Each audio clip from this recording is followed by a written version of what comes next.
Hello, this is Scribe Minds bringing you another Warcraft 3 audio commentary. This is going to be a solo game between me and Bopva, which generally is a pretty easy matchup for me, but you're going to see in this replay that you should be careful when playing anyone. A few mistakes here and there can sort of add up, especially if you don't scout well enough and let them get a towered expansion, especially Undead versus Orc. It can sort of give them a pretty big leg up on you. So in this replay, Secret Valley, I'm going to be going for Undead. I'm going to be doing a not standard strategy at all. Going for 2 crypts early and then a later altar.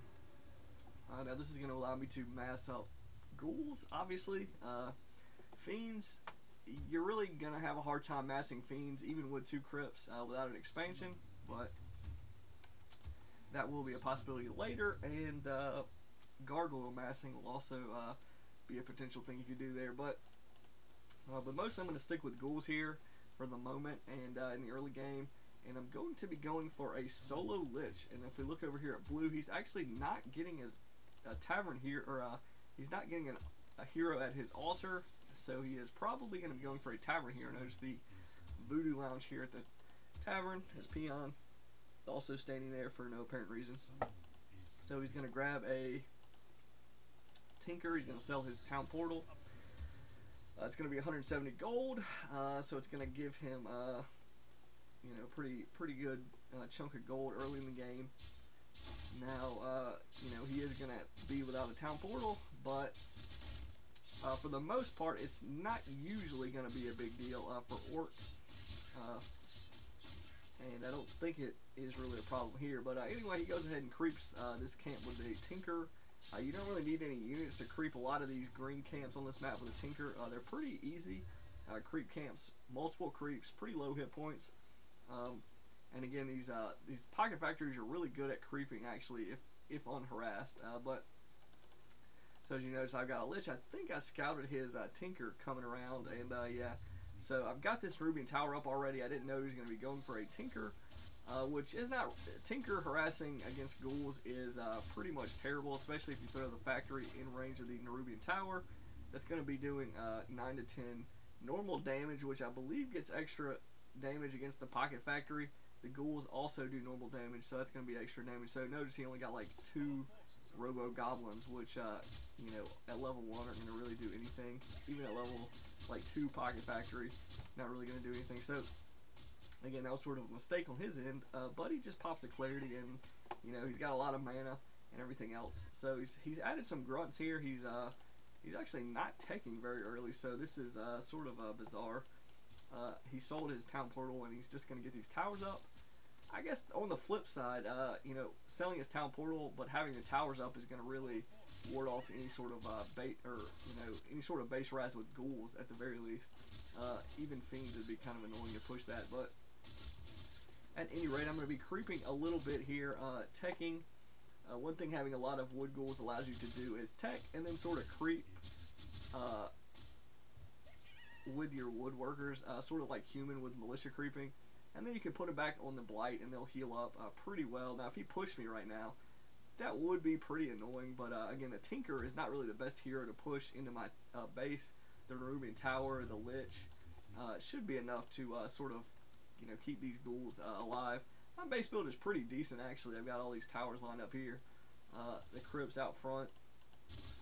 So, but one thing you'll notice that he's going to do, and on this map, is it's pretty good to do with a Tinker, especially if you can sneak it. He was pretty smart to go for this expansion with his Tinker, because notice I'm going over here to this to scout out his what I would say is natural, the gold mine on his side of the map, and now he's not there creeping. So, if I would have showed up, at that timing, when he was creeping this camp, potentially could have got a couple of the creep kills.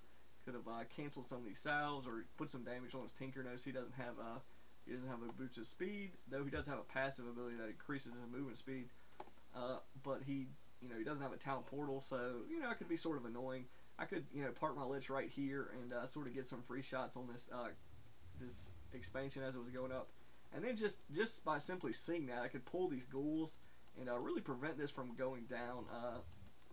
Almost certainly prevent that from going down. So I came in here and did some Nova harass. I was like, well, I'm on this side of the map. I don't see him at the orange. I don't see him at his expansion. He's already cut this green, so I'm like, okay, I'm trying not to waste any time. I'm gonna go ahead and try to get some peon kills here. I get one. I don't remember if he burrowed up any or not, but anyway, he's creeping out this fountain, and you'll notice that it actually gave him level 3 between uh, this green and the gold mine and the fountain. So it's pretty good to know that those let's see, 1, 2, 3, 4. Those 4 creep camps are going to give you level 2 or 3, excuse me. And he's not even teching up yet, so he's going to be focusing on a tier 1 strategy, which can be very risky against undead, obviously. But my build order, I'm getting a lot of these guards. It's going to allow me to creep this fountain of health, but in terms of pushing either his base or his main base, which now has 2 towers and has 2 more going up, now I finally scout this expansion, and I'm like, you son of a gun, I'm really sort of annoyed with myself that I didn't see that beforehand, because now this is going to be sort of, really annoying. He's most likely not going to engage me on open grounds before that expansion pays off, and he's going to make me either fight at the towered expansion or at the towered main, or just creep the rest of the map while he's getting the gold advantage there. So I'm at 34 food, he's at 27. So and again, the hero levels, he's actually keeping pace with me on the hero levels, which again is sort of a function of me leaving my ghouls back in my base and harassing a little bit with the lich instead of creeping. And so now I'm scouting him in this shop. I'm thinking I can go here and harass him a little bit and get some kills, which I believe I do get 1 grunt kill maybe, and I might get some of these creep kills. I'll take a look here and see. So I'm going to go ahead and Nova that grunt down. It goes down. He does get the Ogre Magi, which is sort of annoying. I should have definitely tried to get that kill before him.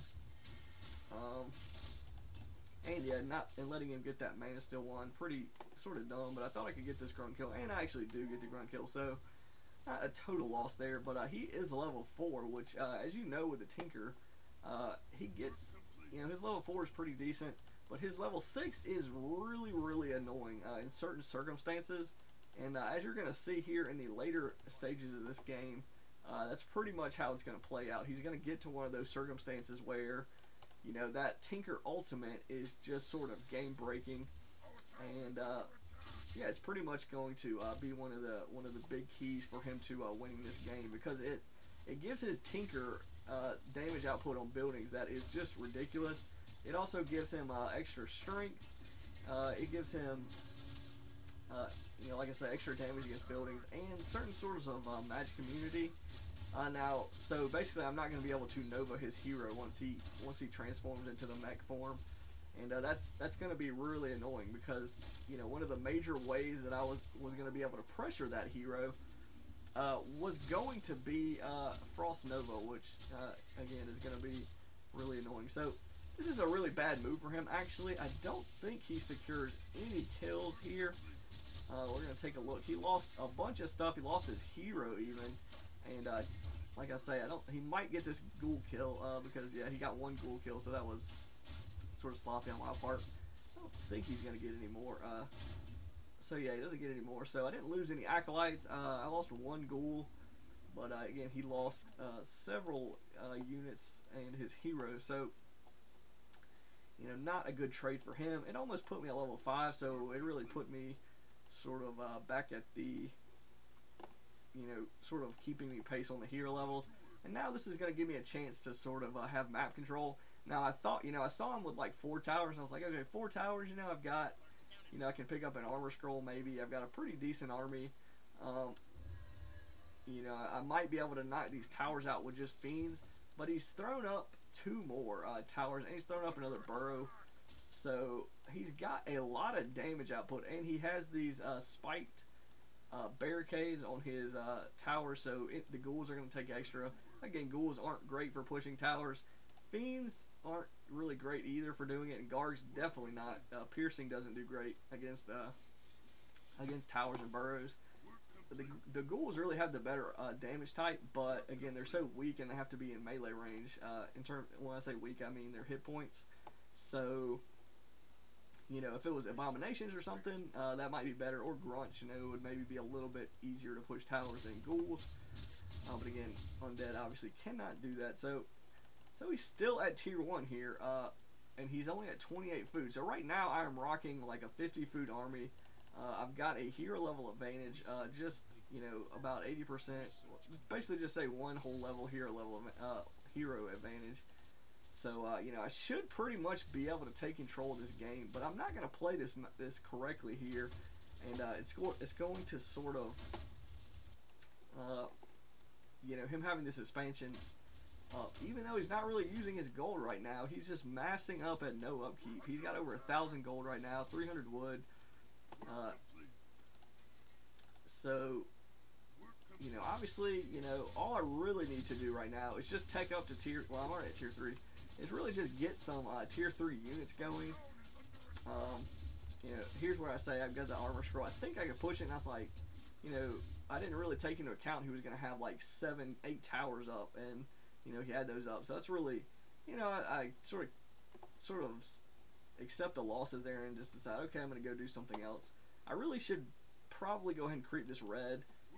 This is going to be sort of wasted time here. What I'm going to end up doing, is sort of switching gears and adding in some meat wagons.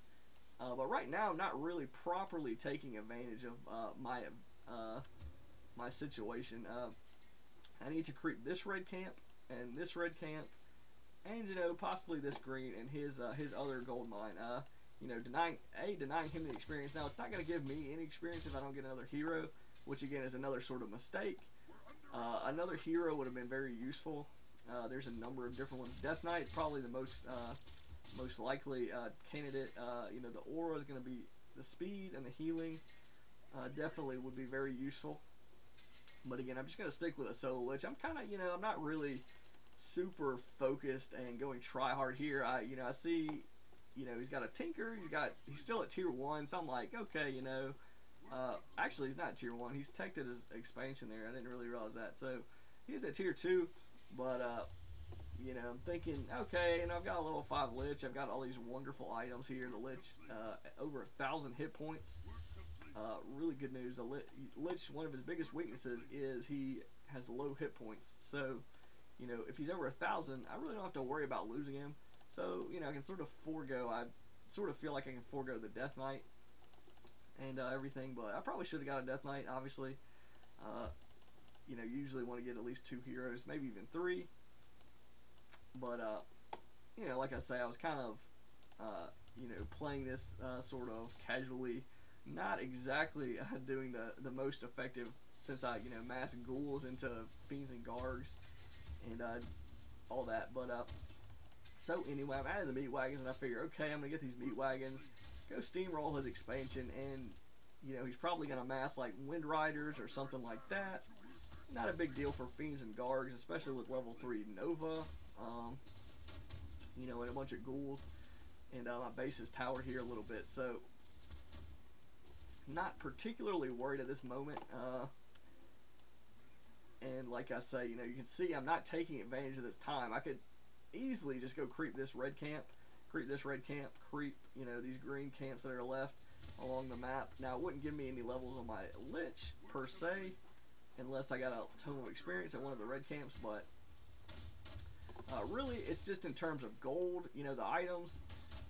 And denying him the experience is sort of a big deal. Now, I don't think he creeps the reds, actually, in this game, so, in terms of that, it doesn't really deny him too much.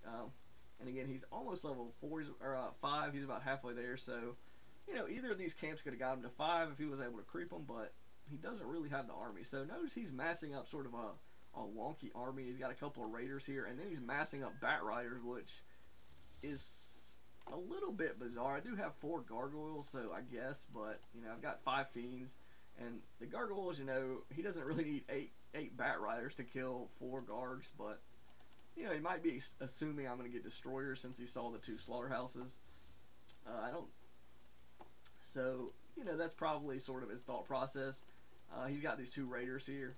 So what the Raiders are going to allow him to do though is be sort of annoying. He can take some free shots on these buildings out in the front. Maybe be out of range on this one from the Citadel. Maybe not, but siege damage and pillage and everything. And then with the pocket factory, he's gonna maybe be able to just sort of be annoying. He can't really get any serious damage with these towers and these meat wagons. Should be pretty easy for me to defend there. But again, you're gonna notice that I'm sort of just not exactly focused. My army's kind of strewn all across the map. I'm gonna lose these gargoyles here for really no apparent reason. But again, I should probably kill them myself, honestly, seeing all these bat riders. But I'll go ahead and let those stay up there. And he actually is going to get me to TP in here and kill these raiders, which I probably didn't have to do, but I went ahead and did it anyway. But the point is, I was TPing. I was like, okay, I've got my meat wagons. I'm gonna get my army with them and roll out. I probably sort of overspent on the meat wagons. I probably could have rolled with just like 4, but I got 6 just because they spent so much on towers.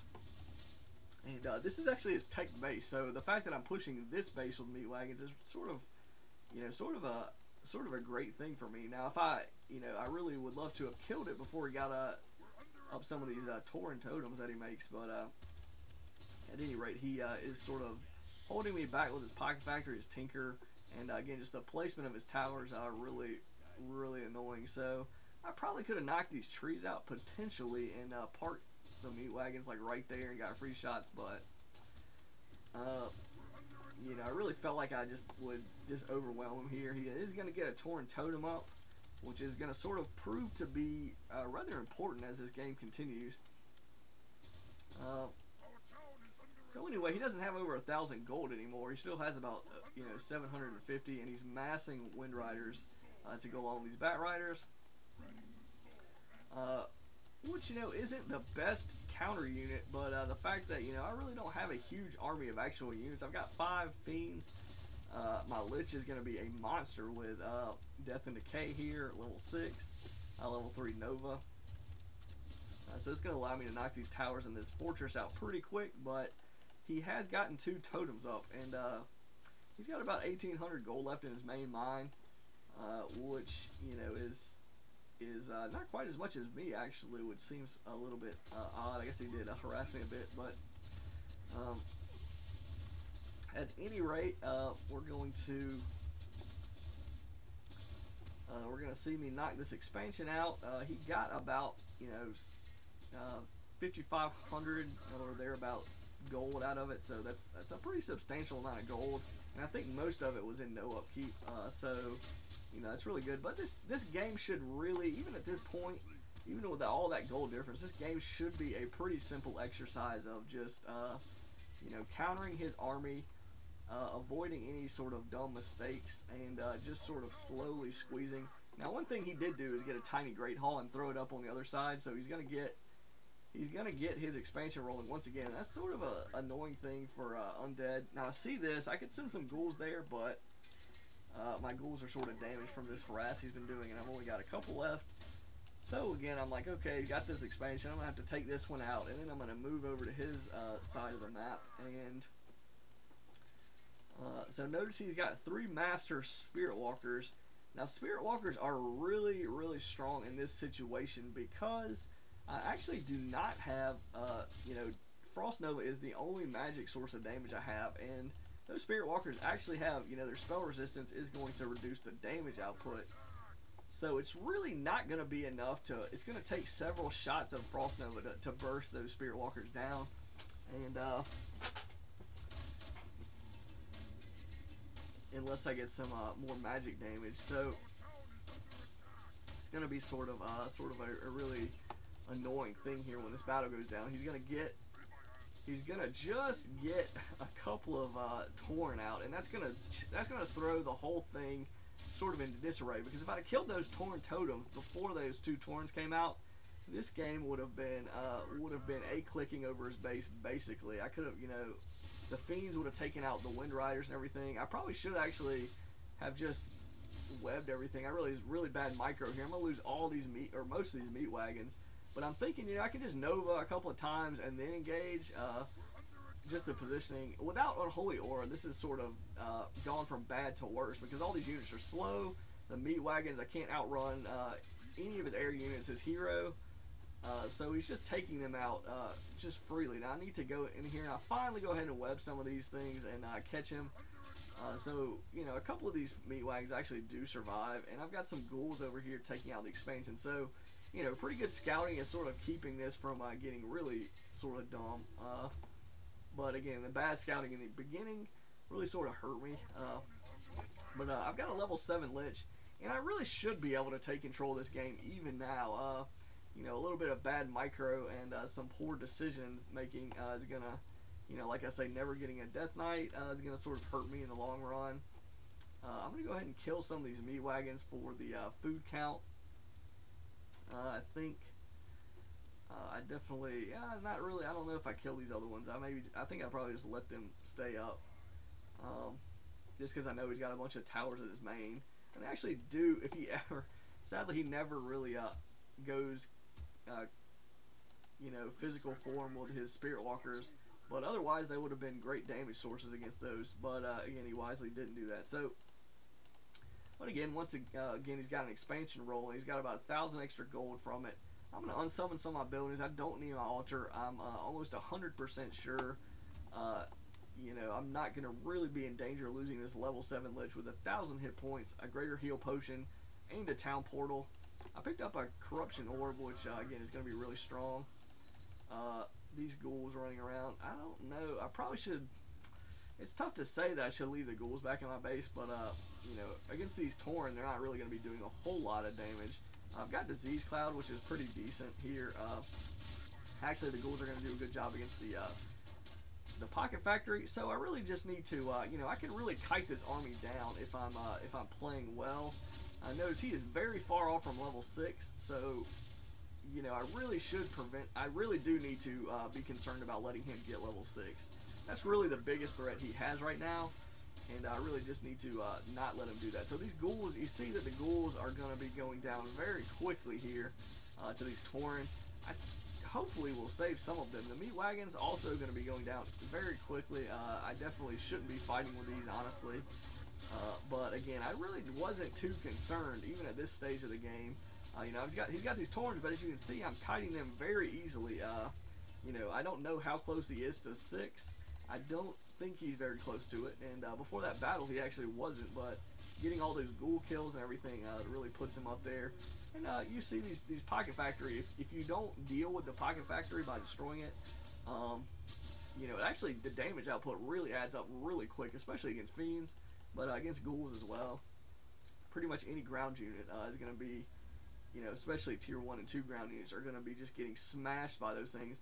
Now here's one of the problems, and I don't know if I definitely could have countered his Spirit Walker, his Master Spirit Walker tech if I would have used this Rod of Necromancy quick enough.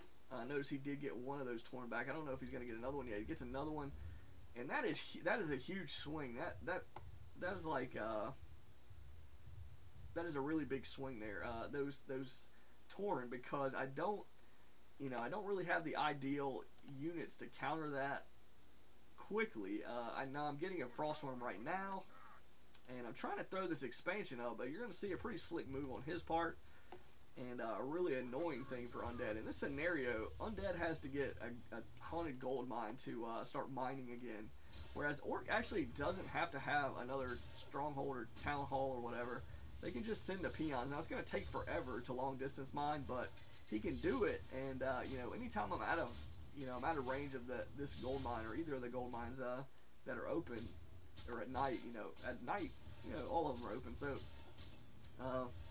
he's got some options. Even if I take this out with these peons, he can run the peons to this mine at night. He can run them over here whenever I'm out of the picture there. Meanwhile, all he really needs to do to cancel this is he's got a staff on his hero. He's got a couple of raiders. It's going to be next to impossible for me without camping this expansion to really defend it. And even if I do camp it, I don't have the damage output to really totally stop him from knocking it out with all these raiders and Tauren. So I'm going to go ahead and cancel it. I see, I think I scouted him going over there with my shade. So I let him go over there and he sees it. So I'm going to go ahead and cancel that. You know, there's no way for me to defend it. I don't have a staff, and there's no gold, no necropolis to town portal to, so, you know, pretty pointless for me to, you know, let that go. So I'm gonna burrow these fiends here and try to, you know, get a little cute with the burrow and luring him or something. But again, it's not really, it doesn't really do anything, I don't think here. So I'm gonna pop a Nova on the Spear Walker, but as you see, you know, even level 3 Nova in ethereal bonus damage is, you know, he's still got plenty of hit points, 208. So I've got this this Frostworm. What I need to do first with the Frostworm is focus down the walkers. It's gonna take like 1 or 2 shots to kill a walker. So, you know, if I see those walkers, I definitely need to kill them quickly. The only anti-air he's got is Ensnare, so he should never kill this Frostworm at this stage of the game.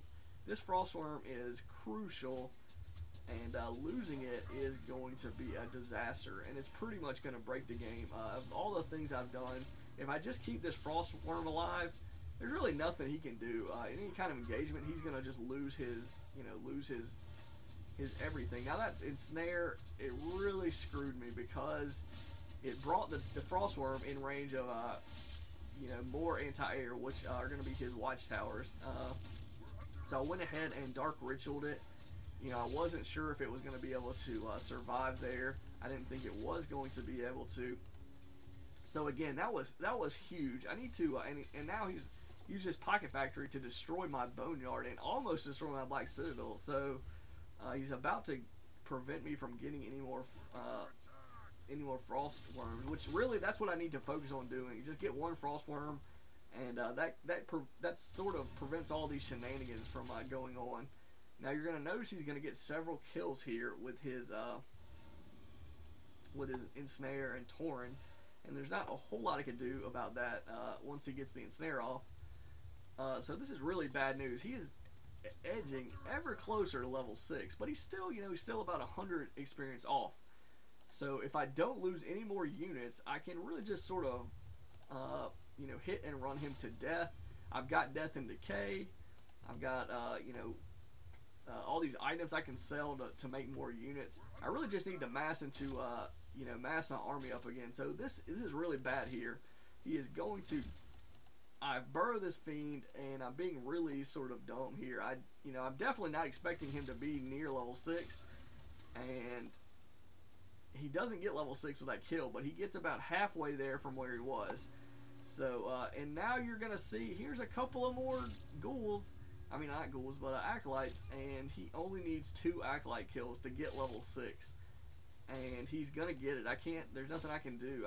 If I was over there, I could Dark Ritual, you know, I could try to block him off. I should probably be doing that, but this was a real big shock to me. I didn't think he was anywhere near 6 in terms of that, but losing those fiends, and then losing another fiend over here, and then, you know, him popping over with staff and getting those 2 acolyte kills.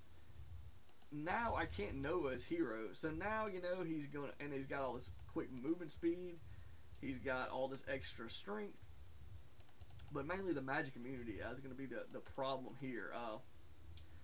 So now I'm playing a defensive game against a hero that really excels in this situation, and he's got a staff, he's got a Pendant of Energy, which gives him, you know, 645 mana, which is a ton of Pocket Factories.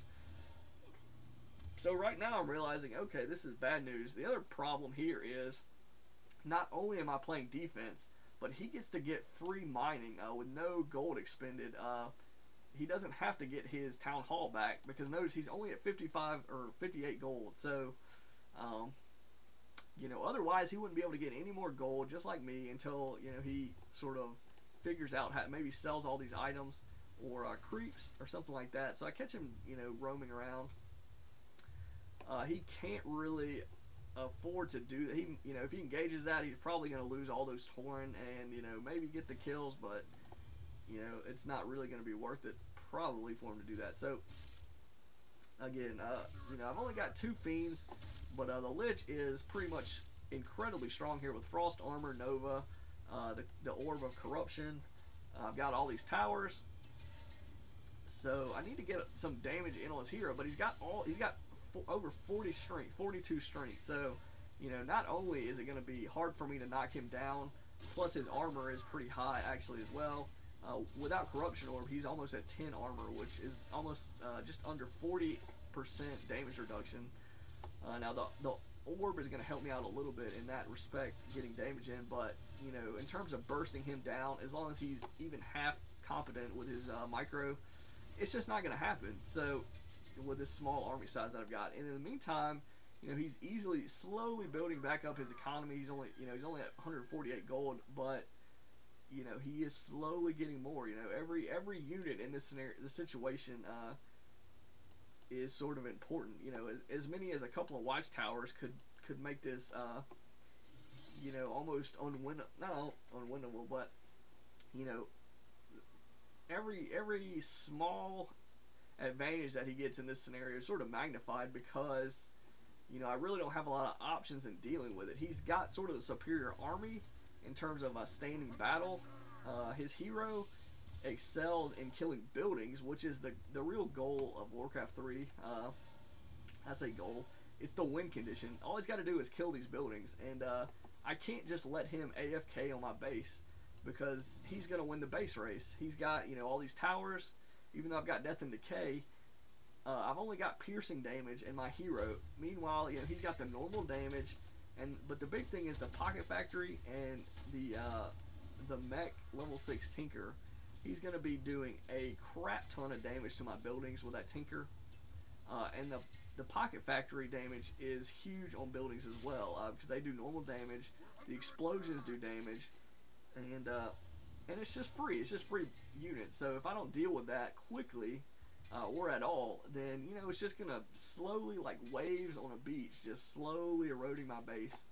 And so right now we can take a look at the resources. He's at about 238. I killed a lot of the peons, which, you know, was sort of crucial. I couldn't just let him mine those forever. But in the meantime, he was able to knock the Black Citadel down, get more damage on these towers. You know, I've got about 280 gold myself, but still, you know, it's really risky for me.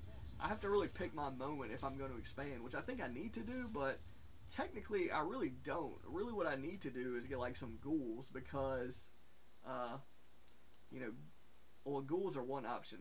The ghouls are going to do okay damage against his hero, and they're pretty cheap, you know. But what I did end up doing is trying to get my economy back online, and that was sort of a fool's goal, because you know, as long as he's scouting, notice he's got this peon sitting over here. There's only 2 gold mines open at the moment, and he's scouting one of them, and the other one's far away. So, and his army is sort of sitting right over there. And this, you know, this healing fountain, or both of these healing fountains, allow him to heal up his army after my Nova. So, it's really hard for me to secure any kills. Again, like I say, so he's doing a really good job of sort of consolidating his, you know, his advantage in terms of his units, and slowly picking off my buildings, which, you know, is really annoying. So I have to kill the Pocket Factory first. It's got low hit points, no armor, yet has the potential to do an insane amount of damage.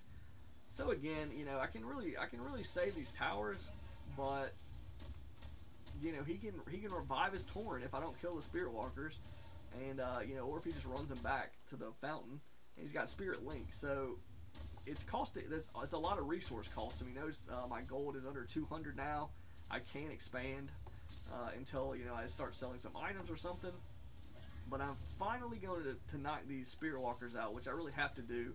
It would have been good to catch that other one close to the first Spirit Walker, and I probably shouldn't have killed that Tauren while he had his still had a Spirit Walker. That was sort of a waste, but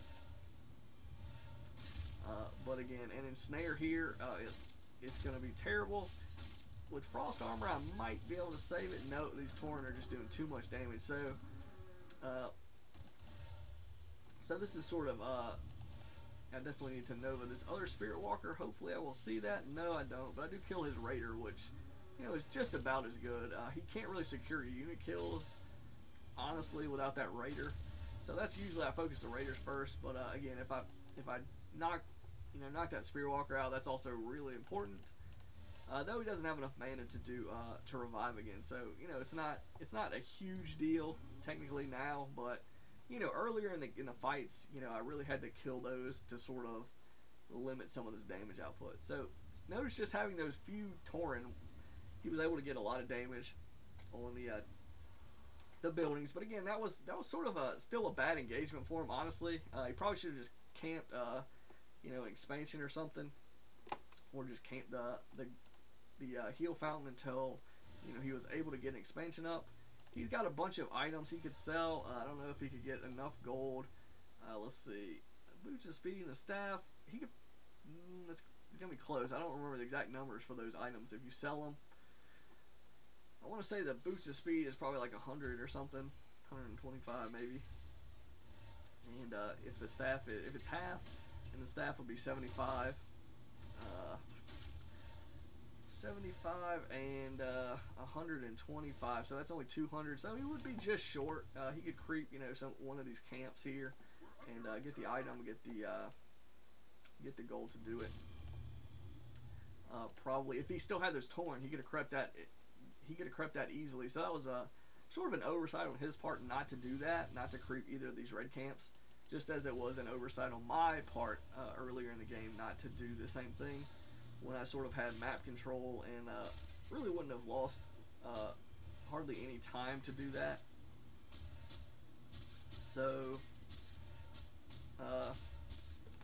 yeah, so now we're just playing sort of cat and mouse. All he has to do is keep an eye on me expanding and go knock it down with his hero and continue to poke at my base. I've got resources to repair a little bit, but not it's every little bit of damage he gets in is pretty much going to get him closer and closer to beating me. And again, notice his building's all full hit points. He's got towers. I can't push those comfortably at any timing with my army, whereas I cannot afford to let his hero even stay in my base for like 20 seconds sort of undefended. Right here, notice I say that I've got a staff now, a staff in, but he got a couple of shots in on these buildings. This pocket factory, if I didn't staff in there, I would have pretty much lost my whole base. I think at least half of these towers just to his hero alone. So that's sort of the annoying thing is anytime I'm out of my base, if he gets over there, it's priority number one for me to defend that, just because I have so few buildings left, and just because his hero damage output is so huge on buildings. So yeah, so now this is really sort of a lost cause at this stage, because sort of like all the other situations, there's never going to be a moment for me to push his base, and it's going to be very easy for him to prevent me from expanding. I don't really have the resources anymore to get like a frost worm, which is what I definitely needed. That would have shut all this nonsense harass down, but I lost my frost worm sort of foolishly. I really sort of bad luck on the timing with ensnare, pulling it to the towers. That was sort of one of the many mistakes that I made in this game, and that was sort of one action that broke the game open for him. That's a ton of experience that would have prevented him from getting level 6 as quickly. Oh, actually no, excuse me, I dark ritualed it, so he didn't actually get experience from the kill. But again, aside from the kill, just having that frost armor to slow his hero down, would have prevented him from just freely running in, harassing. I would have gotten a lot of damage in on his hero every time he did that. I would have killed the Tauren. He didn't have any anti-air except for ensnare, and with frost armor and proper micro away from towers, he really was never going to be able to kill that frost worm any other way, except pulling it to the towers. Really allowed him to get that kill, whereas otherwise it should have been pretty easy for me to stop him from doing that. So notice I'm trying to get the expansion up. I've got my army here, but I can't burst down his unit or his hero, fast enough, I can get this pocket factory. But I noticed just his, even just his hero alone, you know, would probably be able to stop this expansion. The Tauren, you know, he's really just going to lose the Tauren, but it did give him a little bit of damage boost there. But he's lost the Tauren now. But again, you know, I've got 2 Fiends left, and not enough resources to do really anything here. I'm throwing up a crypt because I'm thinking, okay, you know, I'm back down under, you know, the gold to get an expansion, so I dump all my items, which is going to be necessary because, not only do I have to have a ghoul to mine this lumber, I have to get a graveyard to return the lumber to. At this point, I probably should have just said, okay, I'm going to make ghouls and, you know, sit in a stalemate scenario and see if I can, you know, keep it even and maybe get like a hero surround. That's really sort of my only feasible option with tier 1, honestly. Or, you know, maybe say get another fiend and do the same thing, because I can't be aggressive, even though I sort of have to be a little bit aggressive so he doesn't start mining a little bit. Notice he's only got to get 1 peon out, and, you know, eventually he can mine all this gold out without 1 peon, even if I just sit there. Whereas I can't do the same thing. I've got to actually haunt that gold mine to get any gold out of it. So really annoying in this scenario against a Tinker. Notice I'm like 4 levels ahead of him, but it doesn't make any difference in how this game plays out. I'm trying to do some pathing here, but he sort of got me behind the 8 ball. Unless he makes a big mistake, he's you know, he's doing okay. You know, all he's got to do is scout the expansions, which, you know, he honestly doesn't even need to do that for a bit because I don't have the wood to get an expansion. So again, he's gonna knock this tower out. I was a little bit sloppy. I didn't focus the pocket factor immediately, didn't repair it, but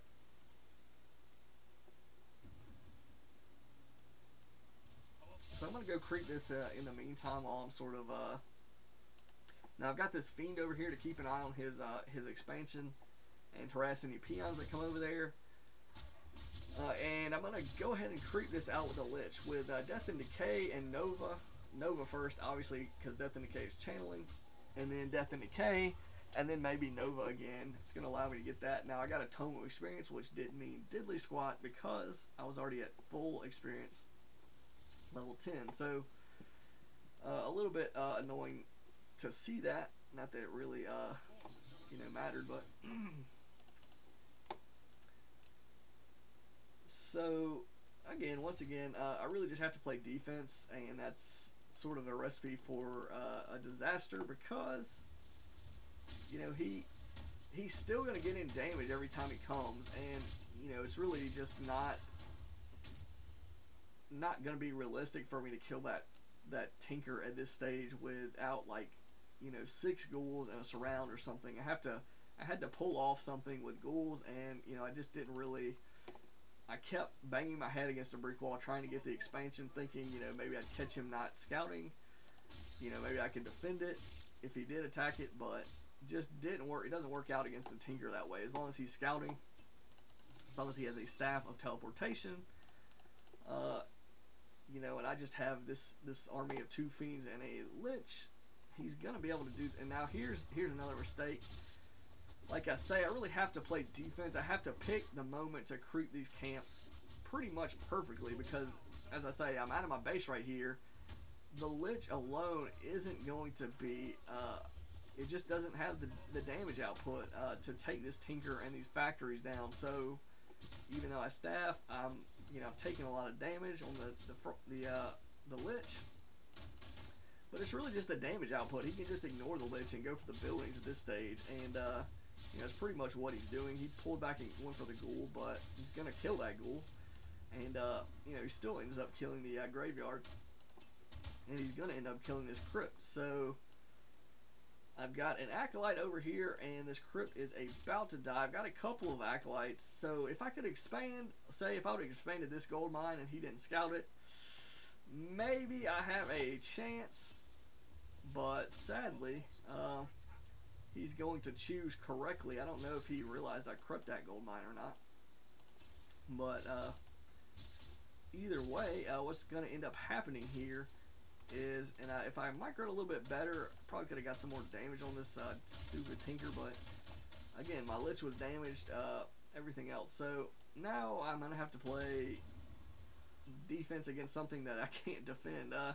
You know, that Tinker is at full hit points, and these buildings, you know, he went right to them. So, you know, if I would have gotten one of the buildings out, maybe, potentially, you know, clawed my way back. But again, I just piled up mistake after mistake after mistake. Notice I killed way more units, though a lot of those were going to be from the Pocket Factory.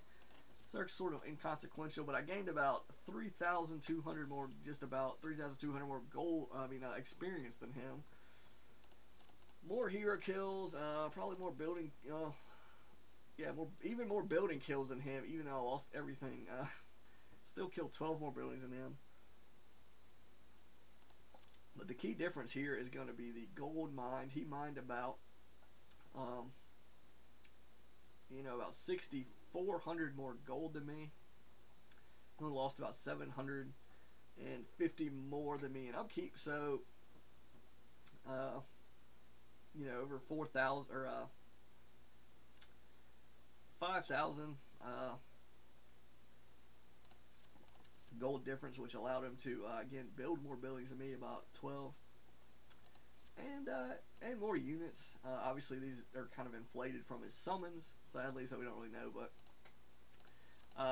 I guess we can sort of assume that he had around like 60 or so units built because I killed. Well, actually, that's not. Well, no, that's his that's his number. So you can't really tell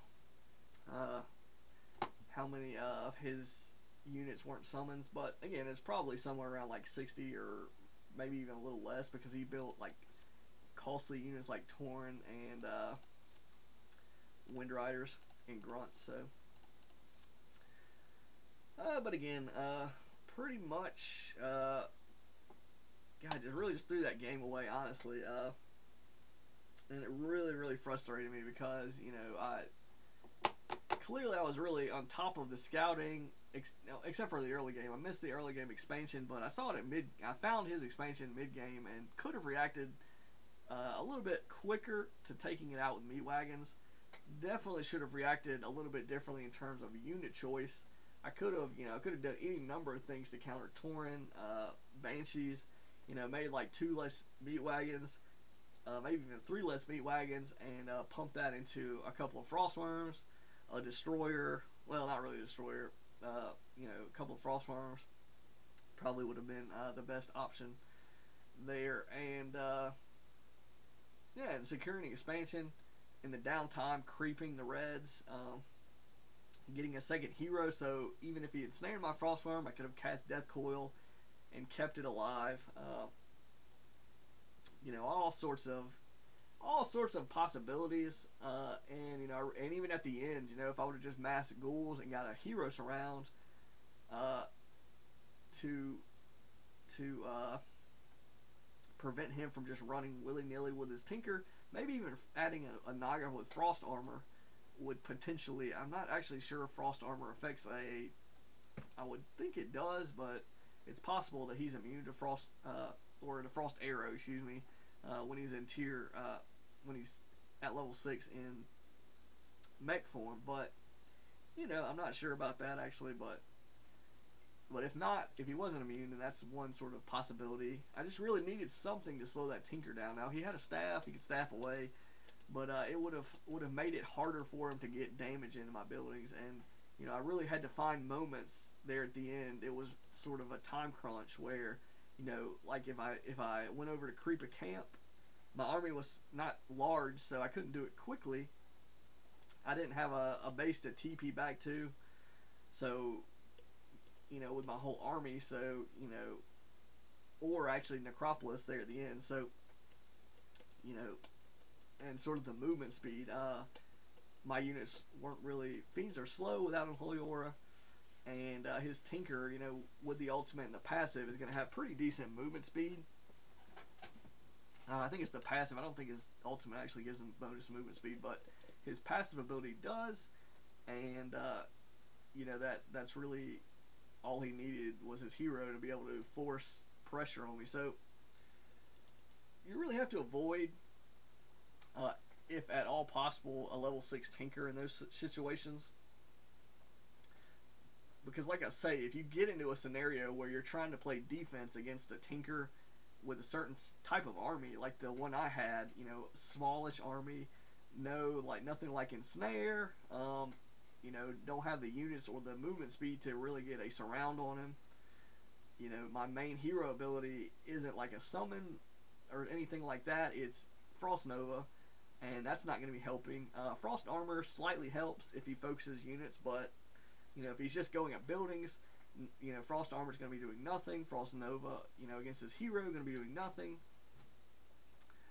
So again, it really limits my options. I have to defend the buildings obviously because the Tinker damage output is just, it's one of the high, if in terms of a lone hero in a base, undefended, the Tinker is by far one of the probably the highest. You maybe a Panda with level 3 Breath of Fire, is okay with clustered buildings, but a Tinker alone at level 6 in a base can take entire base down.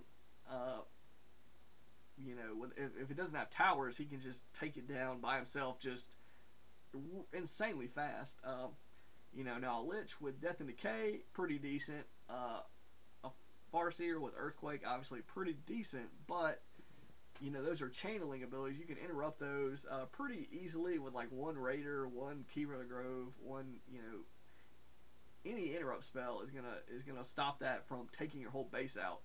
Whereas taking a Pocket Factory out a little bit harder than interrupting a spell.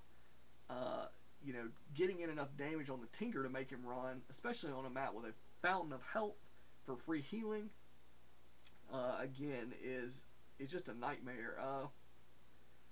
And again, with piercing, you're not doing. You want normal damage against the Tinker in Tinker form, or against any hero actually. If you can, in terms of maximizing damage output, normal damage is better than piercing. So, like ghouls would have been sort of ideal at the end.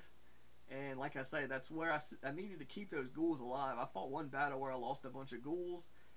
5 or 6 ghouls there at the end would have arguably been, it could have sort of prevented him from running if I got us around. It could have slowly gotten damage in on his Tinker a little bit easier than the Fiends did. So, those are, a whole list of ways I could have taken that game and finished it.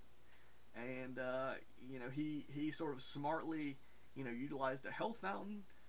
He smartly expanded on the sort of counterintuitive side on my side of the map, which sometimes is risky, sometimes it pays off. I in the event that I'm trying to harass him, I'm not expecting him to be on my side of the map expanding.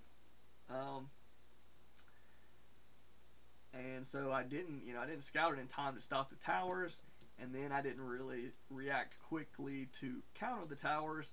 And by the time I did, he had mined out like half the gold in the mine. So he really sort of paid off. Even all those towers. He probably still was in a profit sort of. If we say he got 10 towers, that's like 1,100 gold or something. The expansion itself, 385, I think.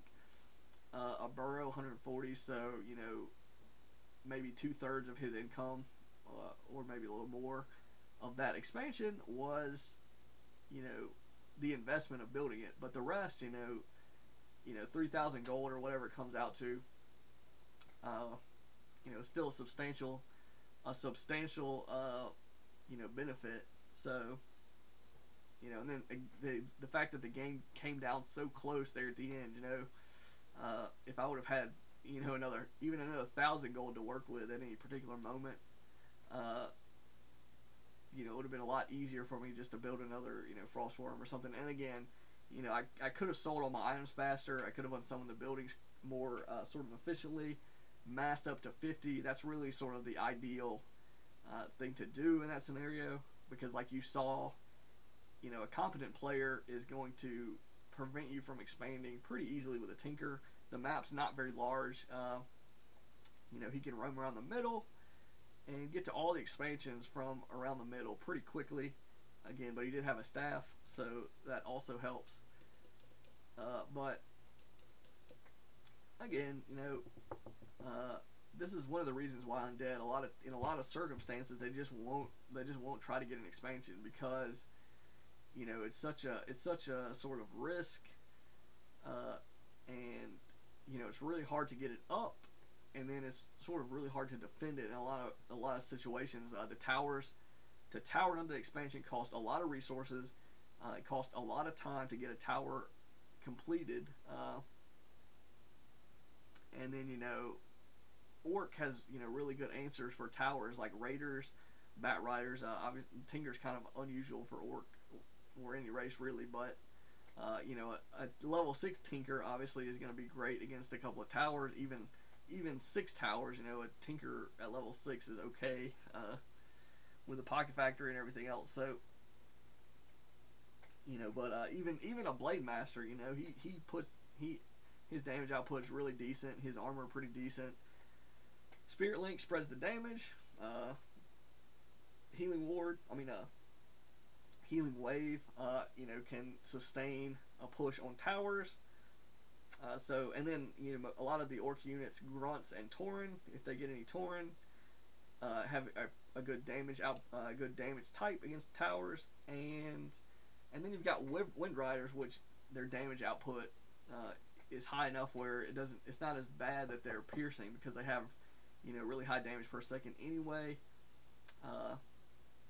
And then Bat Riders, you get Bat Riders, a couple of Bat Riders with Liquid Fire, and they're great against towers. So there's not a whole lot of units in the Orc army that just are bad against towers. Headhunters, bad against towers. Spirit Walkers, in terms of damaging the towers, they're not great, but Spirit Link is going to help prevent tower focus fire from doing as much. Witch Doctors, if they get heal wards, that's going to be great against towers. In terms of undefended sort of towers without an army near it. Yeah, so it's the standard Orc stuff. Pretty much all good against towers, unless they're massed up towers. They can pressure it, and if you want to TP to an Undead base, you have to spend another 255 gold on the Necropolis. So if you add that to the cost of the gold mine, it's over 500 gold to have a gold mine that you can town portal to, and that's with 0 towers. So for that to pay off, it takes longer. The Acolytes aren't going into the mine when they're mining, so they're more exposed than any other race's workers. So pretty much free experience if they catch your untowered expansion. It's going to take them all of 10 seconds to knock those Acolytes down usually. So and you run them. You might as well not even run them, because it's not gonna most likely in that stage of the game they're not going to get away. You just unsummon. You can't unsummon the base, so that's the one sort of silver lining if you manage to do it. Get half of the resources back. But so again, even if you knock 200, even if you say the ideal scenario where they catch your expansion, but you're able to unsummon both buildings for full hit points, you're still going to be spending about 250 gold on those buildings. So 100 and maybe 30 gold less than another race's expansion, and that's assuming you unsummon both, and it's assuming they don't do damage to it, because any damage they do to those buildings while it's unsummoning, before it unsummons, reduces your gold, the gold that you get back. And if you don't unsummon either of those, you just lose. The gold doesn't come back to you, so that doesn't go into the equation. So again, these are sort of nuances. I know I'm sort of portraying it like, oh, Undead has all these terrible sort of traits, and again, they obviously have things to make up for it. Like statues are pretty efficient. Frost worms, again, if you don't have a really good counter to them, they can turn the tides of a game. In certain circumstances, like you can't run from them a lot of times. So if you're in a battle and you don't have a TP or something, you're gonna lose half your army just from them a clicking if you're trying to run. So maybe even more. So and but yeah, as I was saying though, if I want to get towers at an undead base, the cost just skyrockets. It costs like 300 gold for you know or 250 at least uh, for an Nerubian tower. For a Spirit tower, it's going to be about 300, uh, close to 300, and it takes a long time to get those up. And yeah, so there's a big window where they're vulnerable. Uh, like I say, the workers are always vulnerable, even when it's up. Unless you can block off the expansion to like against a Blade Master, which is incredibly hard to do usually with Spirit Towers because of their large sort of collision size. So whereas and you don't have the Necropolis, your gold mine isn't. It's not providing any sort of wall off against the gold mine, whereas other races at least have, they at least have a town hall for their investment. Uh, and again, the gold mine itself, the haunted gold mine, actually has a lot fewer hit points than other races' expansion buildings. So, all these things just sort of go together. Sometimes, a lot of times, they're not gonna make any difference. The fact that you know, uh, the fact that the haunted gold mine doesn't have more hit points than say a town hall sometimes isn't going to mean any difference because in your main base it's pretty hard to get back there and you know do do damage to take out a gold mine, but it's not really as hard as you think because the other sort of issue for undead is unlike other races, their wood workers are ghouls which cannot repair the gold mine. So where if you're doing some sort of crazy cheese strategy against like mass mortars, mass raiders, mass bat riders, uh, mass whatever, even just mass ghouls for some kind of crazy like 60 food run at a gold mine or something like that, or grunts, normal damage does decent against buildings, but obviously you're like siege units to take buildings out, but uh, but undead only usually runs with only like 5 acolytes because any more than that, you can't mine wood with those, harvest wood with extra acolytes.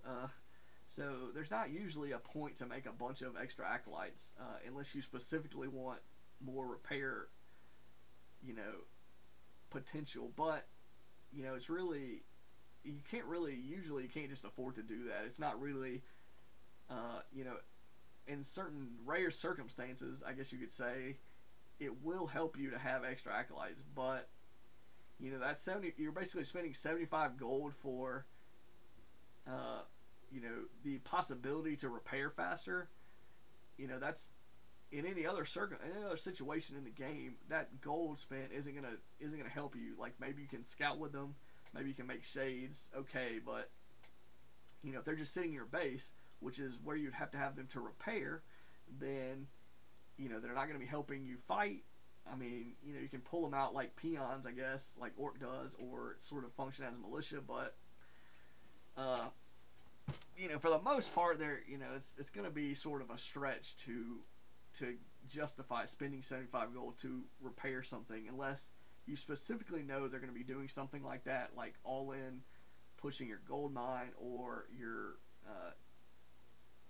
Black Citadel or Halls of the Dead. But uh, just like any other race with a bunch of workers repairing, they're sort of vulnerable to like shockwave or chain lightning or whatever. So, if you've got all those acolytes to repair, then they're probably just focus the acolytes first, which is a lot of times what people will do if they're trying to run in and get a gold mine or force town portals or whatever. They'll just go for the acolytes because you don't have extra acolytes mining wood that you can replace. You can't use the ghouls to replace any acolytes lost during attack or at any moment. So it's just obviously it's sort of the difference of the race, and it's kind of an interesting sort of dynamic. Ghouls don't, you don't have to call to arms for ghouls to help you defend, so that's sort of, and they're permanently, sort of attack units. So, at certain times you can pull ghouls off and harass, and they're pretty effective that way. But, the other things are really sort of annoying disadvantages that I would guess that's a big reason why you don't see a lot of times Undead trying to expand in the majority of games, is because the numbers and the risk reward just aren't as good as most other sort of races. Like an elf can send a wisp somewhere and just have the wisp mining wood at an expansion, and then you're not really losing any time for that worker to you lose the time to move the worker there, but once it's there it can mine wood. They run up on it, you can detonate, so no experience given for them. It also serves as a scout. You can scout that gold mine while simultaneously harvesting wood. And then if you want to expand there, throw it up. If they cancel it, you're going to lose the gold from canceling, but then you can detonate. So you're denying them experience, potentially knocking off some mana from a hero or something. But again, 385 gold for the elf expansion. Uh, not as much as the 500 gold to get a undead expansion that you can town portal to. And the other part is, like I said, once the expansion is up for elf, they do have to wait for the entangled gold mine part, so that's a little bit, take that into account. But again, they can build a wisp while they do that as well, so they don't have to, you know, it's sort of, you sort of spin it either way you want. But once the gold mine is actually entangled, the wisps are going to be pretty safe. They'll have to take out the entangled part or take out the actual tree itself, and that's it's really sort of more easier to defend. You don't really need any. Not that you don't have to defend elf expansions. Obviously, if they attack it and you don't have towers, you do. But against like two units, send two ghouls over there. It's very easy to defend an elf expansion against two ghouls, against one hero, against a couple of raiders. Actually, if you're attacking a tree, it's actually going to be knocking the raiders for like a huge chunk of damage every time due to the armor type. So, in terms of really harassing it with a small force, you can't really do it to elf expansions. And whereas an undead expansion, two ghouls show up against your untowered expansion, you have to deal with it, and you're most likely going to lose at least one acolyte unless your army's there. So again, compared to elf, that's sort of annoying. And compared to other races, at least the workers are going in and out of the gold mine, so it can be a little bit, it's a little bit of a boon that they're not totally exposed. They can just focus one after one by one. So that's really sort of a really rant or sort of tangent I went off on, but that's one sort of thing you have to take into account with Undead. And I just ignored my own advice in that game just now, where I didn't really think about the fact that I just sort of assumed that I could get an expansion up, which obviously is not guaranteed, as you saw, especially against a Tinker, especially against someone with a staff who was scouting.